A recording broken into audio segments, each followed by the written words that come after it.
жыл қалды. Bir жылдан да аз қалды да, егер 5 октябрда болады десе, 4 октябрда болады десе, 3 ай мұрын жарияланыш керек, июнь айында жарияланып қалады. Февральда болады деп айтып отырсыз ба?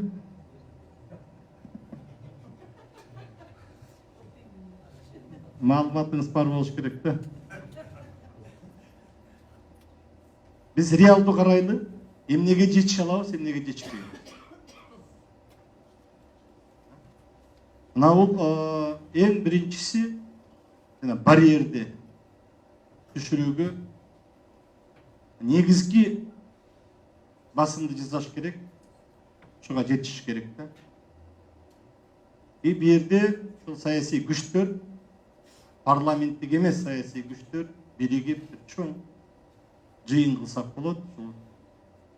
Кулак кагыш кылып атам жинараларга.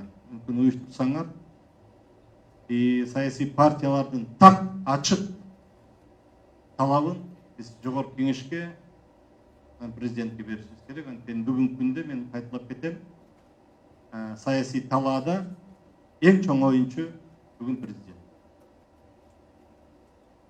Эгер ал жактан анча-мынча да бир белги келип калса, парламент 3 окууда бир күн ичинде алып бергенге даян. 1 саатта деп атасыз ба? Мынакей 1 саатта деп атат да. Экинчиси, эгерде мүмкүнчүлүк болуп кала турган болсо, бирок бир пакет менен кирсе, бул аябай узарып кетет. Ошон үчүн жогорку кеңеш депутаттарына айтып, жанагы бөгөттү бир эле киргизип, калгандарын экинчи пакет менен киргизиш керек да. Болбосо экинчи пакет менен киргизсеңер, мынандай смарт-матикти киргизебиз же башка бир жолдорун киргизебизсек, талаштар көп болуп кирбей калыш узарып кетиши мүмкүн, кийин добуш берүү да кыйын болуп калат да. Ал эми жанагы 9% бөгөттү элдин баары көрүп туруш керек. Мен кошулам. Эң негизгиси шайлоонун жыйынтыгын бийлик эмес, эл тааныш керек да. Эл ошону кабыл алыш керек. Экинчиден, саясий партиялар, катышкан партиялар. Ошол жыйынтыгын биз тааныдык, утсам уттум, утулсам утулдум деш керек. Ошондо мамлекеттин ичинде тынчтык болот. Эгер 3 партия келип калып туруктуулук болот десе, баарыбыз күмөн санайбыз, ал туруктуу болбойт. Ал эффективдүү иштебейт, анткени эл бар, башка дагы саясий күчтөр бар. Экинчиси, саясий партиялар жөнүндө мыйзамды дагы биз бир карап чыгып, депутаттар ошол жака да сунуштарын киргизиш керек. Мынауга кирип калса деле, смарт-матик кирип калса делечи, баары бир округга бөлүнөт. Мынакей биз билебиз да.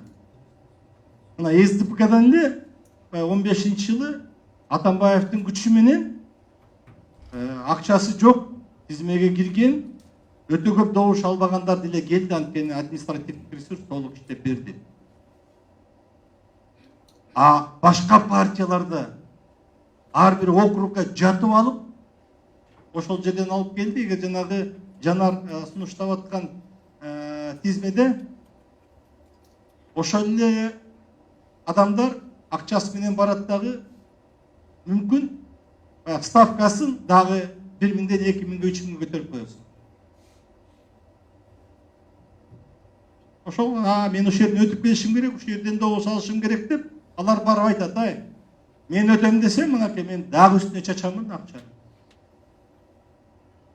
Ошон үчүн муну да бир ойлонуп көрүшүбүз керек. Эгерде жанагындай бир тегерек столдор, талкуулар болуп калса, өзгөчө парламенттик угуу болсо, эксперттер дагы угуп коюшубуз керек. Мен мына Германияны азыр эле интернеттен карадым. Германияда 42 партия катышып, 6 партия утуп чыгыпты. Италияда 40 партия катышып, 5 партиянын коалиция утуп чыгыпты. Орточо эсеп менен 5, 6, 7 гана партиялар келет экен. 40 болобу, 50 болобу.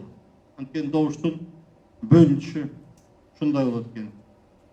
Анан мен бир нерсеге сөзүмдү аяктап атып, бир нерсеге макулмун. Першембаевич ушуну көтөрүп кетти. Анткени шайлоо бир гана тизме менен болбойт. Шайлоо үгүт иштери менен болот. Ошол үгүт иштеринде биз баардыгына бирдей шарт түзүп бергенге умтулушубуз керек. Алардын эң башкысы ушу дебаттар. Эгерде күн сайын дебат болот десе, жок дегенде 10 дебат болуш керек деп айтылса, ар бир тармак боюнча мүмкүн темаларында бөлсө, бул элге, калың элге жеткиш керек ар бирөөнүн позициясы. Бул бир. Экинчиси, утуп келген партия кимдин астында бир кандайдыр бир өзүнүн милдетин аткарган жөнүндө отчетун берип туруш керек. Бул саясий партиянын съезди же саясий партиянын кеңеши болуш керек. Элдин астына барбайт экен. Анткени ар түрдөн шайланып келди партиялык тизме менен. Анан келип алып биз көрбөдүкпү эми? Партия менен келип, ошо партиянын атын жамынып келип, анан таптакыр тескери сүйлөп, тескери жүргөндө, эч кимге баш ийбейм дегенде. Эгер муну калтыра берсек, анда жанагындай эле боло берет. 6 партия өтүп келсе дагы эртең бийликтин эми күчү бар, бийлик турганда. Керектүү нерселерди ал бирден чакырып алып эле, сен бияк өтөсүң, мындай кылам, тигиндей кылам, сенин маселеңди чечип берем деп, партиялык чечимге, фракциялык чечимге баш ийбегендер бар. Мына биз муну өзгөртүшүбүз керек. Анан кийин акыркысы акча. Ушуну көзөмөл кыла турган системаны табышыбыз керек. Эл аралык тажрыйбаларды кабыл алышыбыз керек.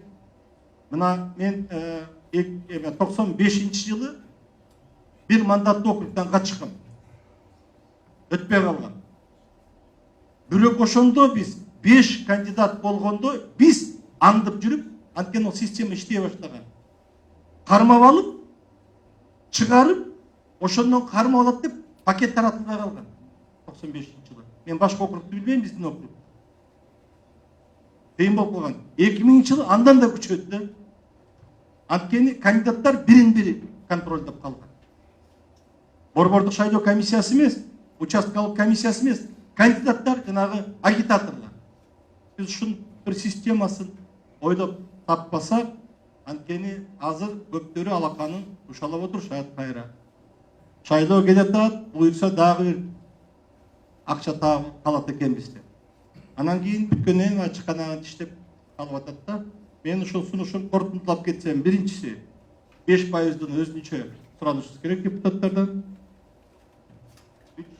Мен кем мейли чыгарсын, бирок 5 деп чыгарышсын, чада мүмкүн 3-кө түшүп кетишет. Бирок андан өйдө болбосун. Экинчиси, мына партия жөнүндө мыйзамды бир карап чыгыш керек.